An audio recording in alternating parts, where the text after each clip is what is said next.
దేశాన్ని పాలించే పూర్తి అర్హతలు రాహుల్ గాంధీకే ఉన్నాయన్నారు సిడబ్ల్యూసీ మెంబర్ రఘువీరారెడ్డి. ఓబీసీ సదస్సులో రాహుల్ గాంధీ మాట్లాడిన మాటలు అద్భుతంగా ఉన్నాయన్నారు. జనకుల గణన జరగాలని రాహుల్ గాంధీ పట్టుపట్టారని చెప్పారు.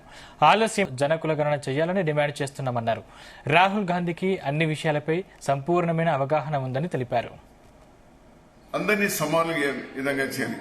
అది అగ్రవర్ణాల్లో ఉన్నటువంటి పేదలు కావచ్చు, ఎస్సీలు కావచ్చు, ఎస్టీలు, ఓబీసీలు, మైనారిటీలు, ఇందులో ఉన్నటువంటి పేదలకు అటు ఆర్థికంగా, సాంఘికంగా, రాజకీయంగా, సామాజికంగా, చదువు పరంగా అన్ని హంగులతో ఏ విధంగా అందించాలి, దానికి సంబంధించి పట్టు వదలని విక్రమార్కుల్లా అతను జన కుల గణన జరగాలి.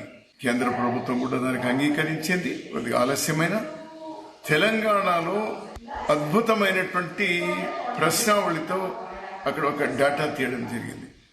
దానికంటే ఇంకా మేలైనటువంటి రీతిలో కేంద్ర ప్రభుత్వం ఈ కుల గణన, జన కుల గణన జరగాలి. రాహుల్ గాంధీ గారికి అతని ఈ మధ్యలో చేస్తున్నటువంటి అన్ని విషయాల పట్ల సంపూర్ణమైన అవగాహన. 140 కోట్ల మందికి అతను ఒక సమ్మతి కలిగినటువంటి నాయకత్వం పుణికి పుచ్చుకుంటా ఉన్నారు. దేశాన్ని పాలించడానికి పూర్తి అర్హత